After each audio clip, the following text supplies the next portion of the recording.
गीता प्रथम अध्याय का महत्व। एक समय पार्वती जी ने पूछा है, महादेव जी, किस ज्ञान के बल पर संसार के सब लोग आपको शिव कहकर पूजते हैं?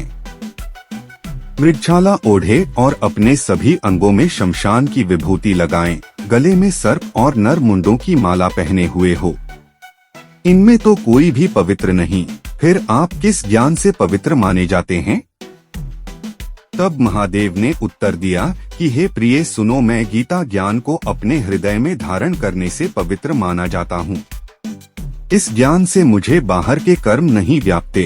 तब पार्वती जी ने कहा कि हे भगवान, जिस गीता ज्ञान की आप ऐसी स्तुति करते हैं, उसके श्रवण करने से कोई कृतार्थ भी हुआ है? महादेव ने उत्तर देते हुए कहा कि इस ज्ञान को सुनकर बहुत से जीव कृतार्थ हुए हैं और आगे भी होंगे। मैं तुम्हें एक पुरातन कथा कहता हूँ, तुम सुनो। एक व्यक्ति था जो चांडालों के कर्म करता था और तेल नमक का व्यापार करता था। उसने एक बकरी पाली। एक दिन वह बकरी चराने के लिए वन में गया और वृक्ष से पत्ते तोड़ने लगा। वहां उसे एक सांप से डंस लिया, जिससे वह तुरंत मर गया। मरने के बाद उसने बहुत से नरक भोगे और फिर उसका जन्म बैल के रूप में हुआ। उस बैल को एक भिक्षुक ने मोल लिया। वह भिक्षुक उस पर चढ़कर सारे दिन मांगता फिरे। जो कुछ भिक्षा मांगकर लाता वह उसे अपने परिवार के साथ मिलकर खाता और वो बैल सारी रात द्वार पर खड़ा रहता। उसके खाने पीने का भी कोई ख्याल नहीं करता था और सुबह होते ही बैल पर चढ़कर फिर मांगने निकल जाता। जब बहुत दिन हो गए तो वह बैल भूख से गिर गया, लेकिन उसके प्राण नहीं निकले। नगर के लोगों ने देखा और उस बैल को कोई तीर्थ का फल दे तो कोई व्रत का फल दे, तब भी उस बैल के प्राण नहीं छूटे। एक दिन गणिका आई। उसने लोगों से पूछा, यह कैसी भीड़ है? तो उन्होंने कहा कि इसके प्राण नहीं निकलते, अनेक पुण्यों का फल दे रहे हैं तो भी इसकी मुक्ति नहीं होती। तब गणिका ने कहा कि मैंने जो कर्म किया है उसका फल मैंने इस बैल को दिया है। इतना कहते ही बैल की मुक्ति हो गई।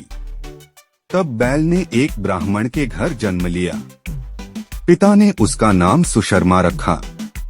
उसके पिता ने उसे पढ़ाया लिखाया। उसको अपने पिछले जन्म की सुध थी।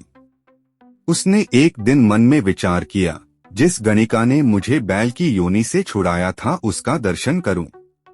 विप्र चलते चलते गणिका के घर गया और कहा, आप मुझे पहचानती हैं? गणिका ने कहा, मैं नहीं जानती, तुम कौन हो? तब उसने कहा कि मैं वही बैल हूँ जिसको आपने अपने पुण्य दिए थे। तब मैं बैल की योनि से छूटा था। अब मैं विप्र के घर जन्म हूँ। आप अपना पुण्य बताएं। गणिका ने कहा कि मैंने अपने जाने पुण्य नहीं किया, परंतु मेरे घर एक तोता है। वह रोज सवेरे कुछ पढ़ता है। मैं उसका वाक्य सुनती हूँ। उस पुण्य का फल मैंने तुम्हें दे दिया।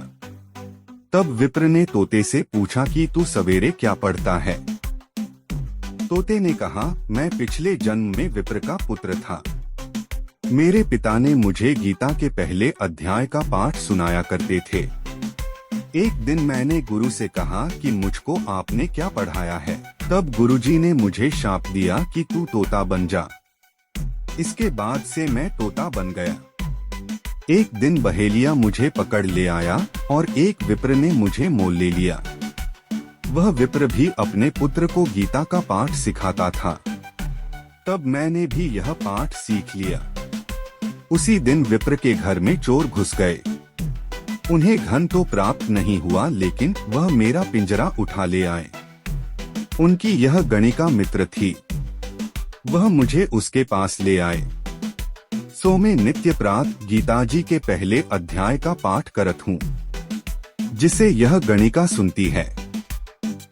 पर इस गणिका को समझ में नहीं आती। जो मैं पढ़ता हूँ वही इस गणिका ने तेरे निमित्त दिया था। वह श्री गीताजी के पहले अध्याय का फल था। तब विप्र ने कहा कि हे तोते, तू भी विप्र है, मेरे आशीर्वाद से तेरा कल्याण हो। सोहे लक्ष्मी। विप्र के इतना कहते ही वह तोता भी मुक्ति को प्राप्त हो गया। तब गणिका ने बुरे कर्म छोड़ भले कर्म ग्रहण किए और नित्य स्नान करके श्री गीताजी के प्रथम अध्याय का पाठ करना शुरू कर दिया, जिससे उसकी भी मुक्ति हो गई।